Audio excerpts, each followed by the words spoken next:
Hey everyone, welcome to the second Q&A of the Fitness for Musicians community. We are also live on Instagram, and that's it.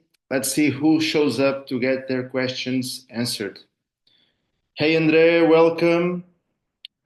I'll basically be doing this always between Portuguese and English, between whoever shows to the call. I see already quite a few people in here. Como é que é, Caixão? Bem-vindo. So this will basically be a Q&A session. I also have a topic in mind to talk about, which is precisely about the post that I just did today about nocebo. So for those of you that don't know, nocebo is when someone promotes fear about exercise or moving your body in general. Stuff like don't squat or you will blow up your knees, or keep deadlifting and you'll have like a back of an old man soon, stuff like that. Or that if you don't do this exercise with this perfect technique, you'll be injured.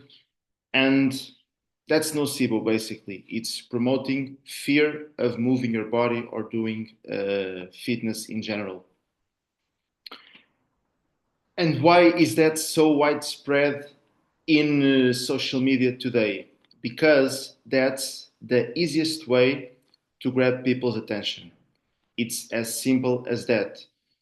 If you say something is bad or is going to hurt you or you're doing it wrong, you instantly get people's attention. And so it's a very easy hook um, for people to use to get attention on social media. Sometimes the creators don't even believe that themselves, but they are doing it in favor of the algorithm. Hey, João Francisco, welcome. Unfortunately, other coaches and mentors do, in fact, believe it. And that's, in my eyes, where the big problem relies. Because then we are basically inducing fear in this case, musicians, a population that desperately needs to move more. And so many musicians are already hesitant to start working out, maybe because they feel lost, they never worked out, they're afraid training is going to mess up with their playing. And then they hop on social media and they see coaches say, don't do this movement, or only do shoulder press if your elbows are in line with your wrists and you're on the scapula plane. And that's great advice, don't get me wrong, but it inhibits people from moving and from training and from starting working out. And so that is the rant for today. That's also why I did the post I did about. I also utilized that hook in case you missed it. So I said like, stop doing this exercise or you will get hurt. And then I pivot. Sounds familiar? Here's why this is not true. Read the caption, and there you have it. Welcome everyone that's joining the live. And now that I've talked for about 5 minutes, let's hear from you guys. What are your questions? Either about me, about my Instagram page, my free community, my coaching service. Questions you have from your own process, like regarding training, nutrition, recovery. And by recovery, I mean sleep and stress management. Welcome, Rui. And so, yeah, utilize this space as you wish. We're going to be live up until 10 p.m. So I have made the decision of, instead of doing only one Q&A a week of 1 hour, split the time and do two Q&As in 2 different days, in 2 different schedules, so that more people can join, depending also on their time zones, since I'm now doing all this content in English. Hey everyone, that's it. Now I'm waiting for your questions. I see also a couple of my coaching clients in here, so Also, feel free to participate. And that's it, everyone. It's open for questions. Regarding this nocebo topic, it's a very dear topic to my heart. I even worked with a coach that basically introduced me to that concept. And to be fair, I once was a coach like that. I was always super concerned with like textbook form with all my clients and the people I coached at the gym at the time. And looking back, I am I am a bit ashamed actually, but that's also a sign of growth, really, that I was basically inducing a fear of movement to some of my students and clients. Welcome, Linguini. Well, Andre asks, what kind of exercises would you recommend for singers slash conductors to release tension on shoulders? That's a great question, especially because as singers, there are certain types of areas we don't want to overstimulate, but that are key for being a conductor, like mainly the trapezius muscle. So, for those of you that are not familiar, the trapezius is a giant muscle we have on our backs. It basically divides into three main parts. So, we have the upper traps, which attach right here near the skull. Then you have the mid traps, which is around the mid of our thoracic spine, and then the lower traps. So the trapezius starts over here at the top of the skull and goes almost to the mid of the back. And the upper traps specifically are synergistic with our deltoids, which are the muscles, especially the medial portion, that do shoulder abduction, which is this movement right here. And that is so important for conductors to do. Hence, also the theme of one of my latest posts, pain specifically for conductors. Well, but to sing, we also want to limit tension and overdevelopment on our traps, especially the upper traps. Because if we have so much thicker muscle tissue, contractile tissue around our vocal cords, it can inhibit um, our sensation of using them, okay? And start to mess up, like our voluntary contractions of these big muscles can mess up with the involuntary contractions and movements occurring around our vocal cords. That being said, from what I've observed, because this is more on the theoretical spectrum, what I've observed is that training your traps won't hinder your vocal performance. Okay? You simply shouldn't over specialize on them. And for example, I work at a gym full of rugby players because it's literally inside the pitch, the gym I work in. And those guys are training traps and shoulders all the time because it's the most specific thing they can do for their sport because they have the famous scrum where they like punch each other like with their traps and shoulders, and so they need their specific work. That being said, what should you do? Mainly isolation exercises for the shoulders themselves. Um, and don't worry about training your traps directly because they will be trained indirectly through all your regular back movements, which involve vertical pulling and also vertical rowing. Okay, especially vertical rowing will work mainly the mid and the lower portion of your traps. As for shoulder isolation movements, there are a couple I recommend, and you can find them inside my free community. So if you just tap the link in my bio, you will join in after just replying to a few questions. And those are basically the incline dumbbell side raise, in which basically you lie on a bench on an incline and you do the side raise movement, okay? Always fast on the concentric, always slow on the eccentric, and doing it on an incline bench just makes the resistance profile more interesting. Also, by lying on the bench, you are going to eliminate all the other muscles that could assist um, you moving the dumbbells. For example, if you're standing, you can easily swing your hips to help bring the weight up, or you can start also bending your knees. And that, I'm going on a limb here, but it all gonna make sense. You want to avoid that because that worsens the stimulus to fatigue ratio of the exercise. What does that even mean?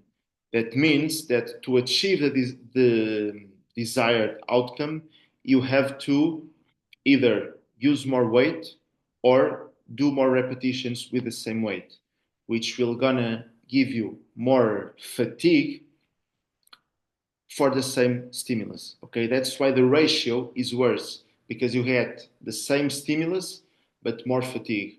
So if you can isolate the muscle you can work in this, you want to work in this case the deltoids, which are super important as I just said for conductors because especially the side delts because their function is this shoulder abduction.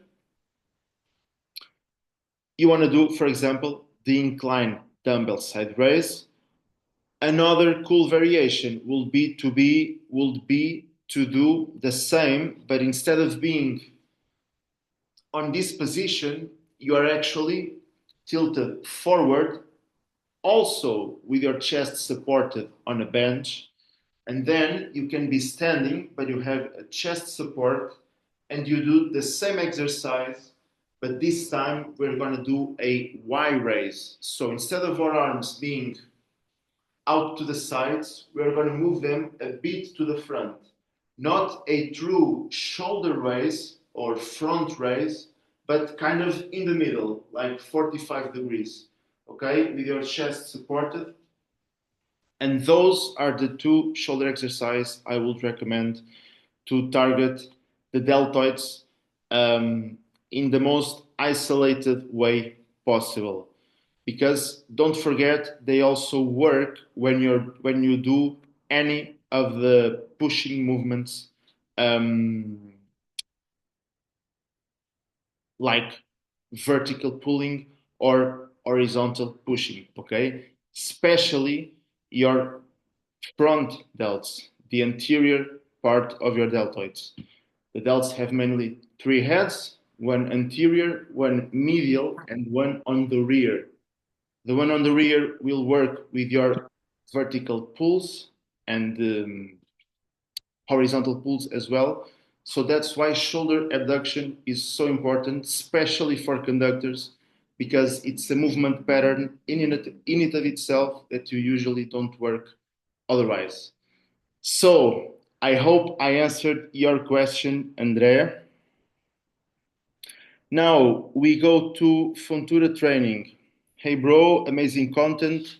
What do you think about handstand push-up or just hold? Well, Fontura, you need to tell me in which context, like for musicians, and if so, which instrument in specific. Because it's also very different to if we are talking, for example, a singer or a string player, or even inside winds, you can like play the clarinet or play the tuba, which are vastly different. One is reed, the other is brass. One is super tiny, the other is massive and much larger. Um, Amazing, Andre. I'm glad I could help. So yeah, Fonture, if you can give me a little bit more context for your question, it will be awesome. In general, handstand push-ups or just holds? Um, awesome, João Francisco. Glad I can help. Handstand push-ups are hard. Like even for me as a trained lifter, to be fair, I've never trained specifically for them, but they will be very hard for me. Okay, because you're basically overhead pressing your own body weight. which you can do if you can do it with a barbell is very impressive. Actually, I've never done it. I've never overhead pressed my own body weight. I weigh around 90 kilograms right now, and my one repetition max on the overhead press was like what, 80 kilograms. Um, Also, the range of motion is a bit shorter on the handstand push-up, unless you have a hole to your for your head to pass the floor. But still, it's a very advanced movement. I would only recommend it um, if you have already experience with like calisthenics slash CrossFit in general. So like that you have actually been doing it for a while and you've been progressing slowly towards the handstand push-up. If like you're starting out or you still have to develop strength, I would not recommend it for sure, since, as I said, it's a very advanced movement. Just hold can be interesting, but for like very specific outcomes. Like maybe if you want to improve strength on that position specifically. But yeah, that's like ultra specific. So here he is. Welcome, Daniela. Danielle is a client of mine. Your check-in is already being uploaded, okay? Just so you know. I'm not a musician. Sometimes I felt when I do it more, just asking you because in these musicians, athletes can be kind of hard. Would like to know your opinion on it. Well,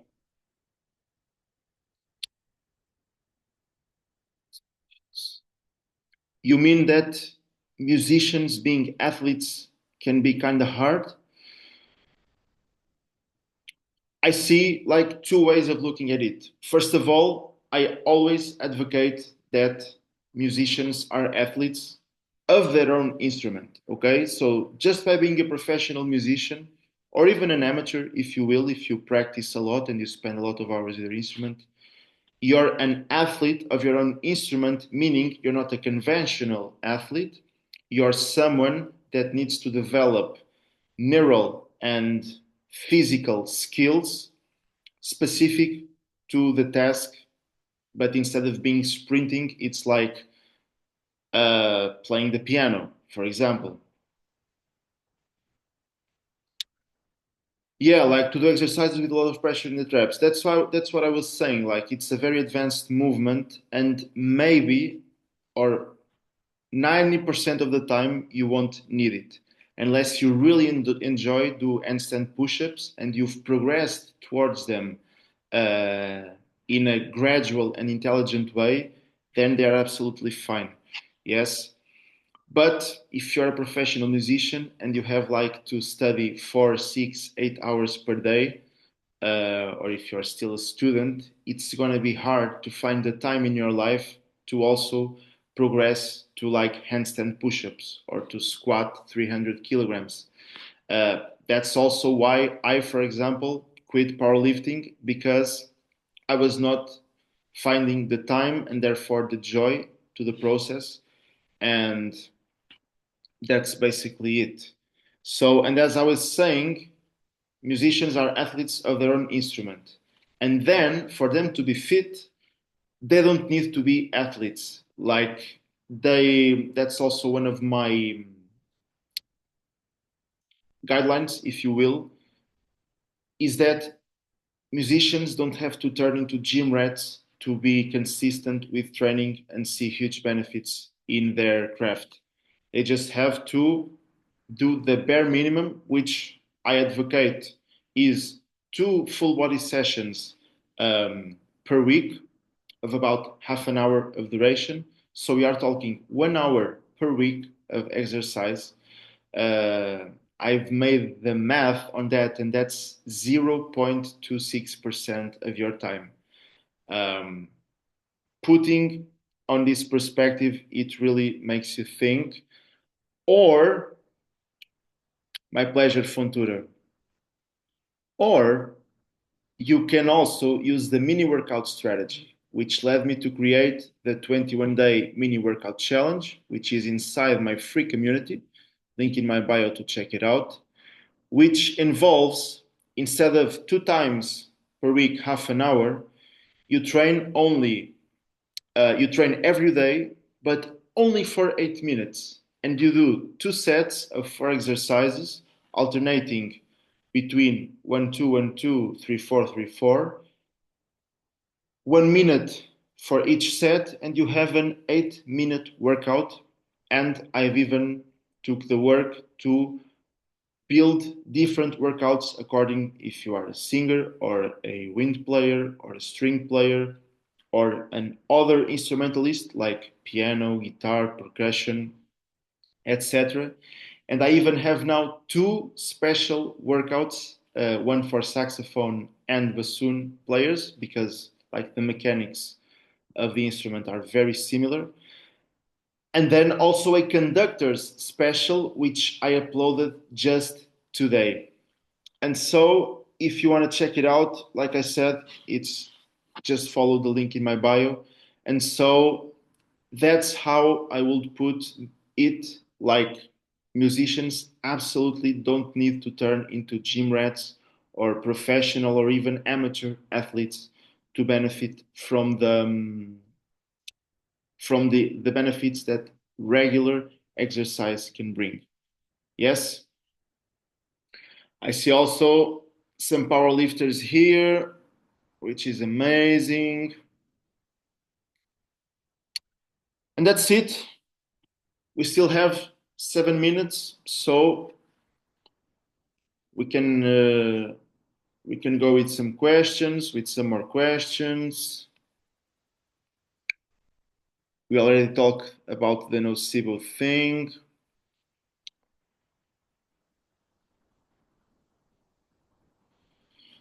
Yeah, and that's it. So I also put in the title big news. And what big news are those?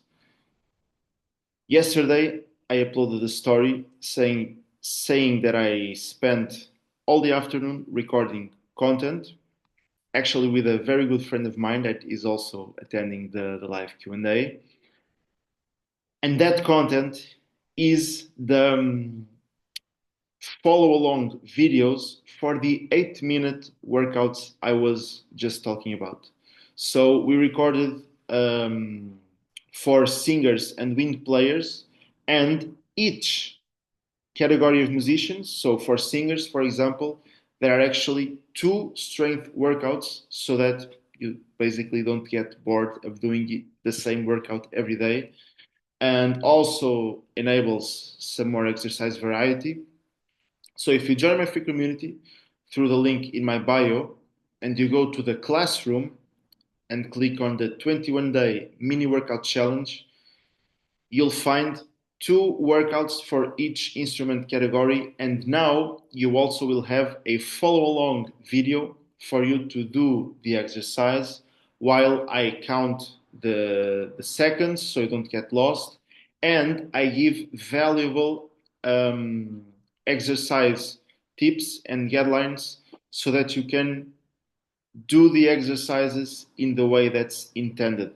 And so it's kind of a way of me of offering just a glimpse of what I offer to my one-on-one coaching clients so that you can benefit even more from my free content, which I created in the first place to help as many musicians as possible.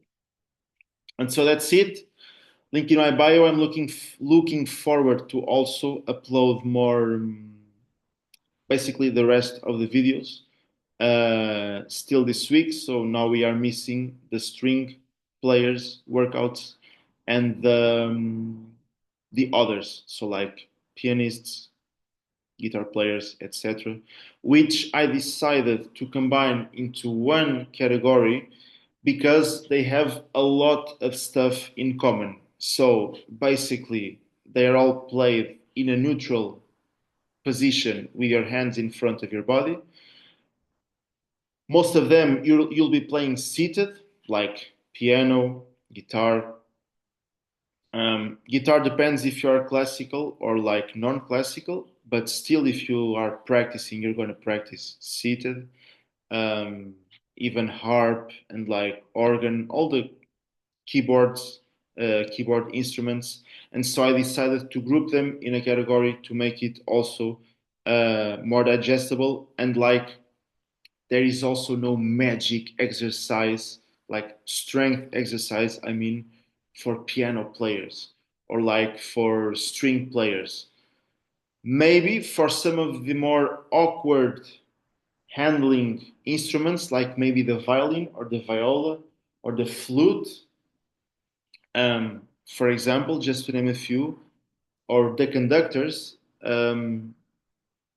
I believe there are some exercises that should be key for those instrumentalists. But other than that, the most important thing is that you actually work out, like I just said in the post today. Yeah. And then, of course, according also to your specificity, we are going to tailor the workouts. Because, like Andre, for example, at the beginning of the Q&A, he's a singer and also a conductor. So that's already like a lot of stuff we can work on and tailor. And it also depends on how much he sings and how much he conducts. So what is predominant? Maybe that will change over like his musical career. So training prescription needs to follow that as well. And yeah, that's the world of training that and music combined, and that's also why I get so excited with it and so passionate because these are literally my two biggest passions. And so, yeah, to be able to combine them for me is a great joy. And that's also why I'm going all in with content, trying to help you guys, even if you are not inside my community or my coaching service, despite obviously I'm trying to move people inside the community as much as I can because there I give a much more detailed support. And also, we have a goal which is to get to 100 members until the end of the month. And so, if you're a musician and if you are watching this live, I highly encourage you to just go to my bio, tap the link over there, get inside my free community. You will. It's also a great opportunity to network with other musicians. Um, and yeah, I hope to see you there. We are just a few seconds away from closing the Q&A. So thanks everyone. Thanks to Francisco also that hopped on the community as well. And don't forget that at the end of the month, the calls will be exclusively inside of Skool. So if you want to benefit from them, make sure to join our free Skool community. See you next time.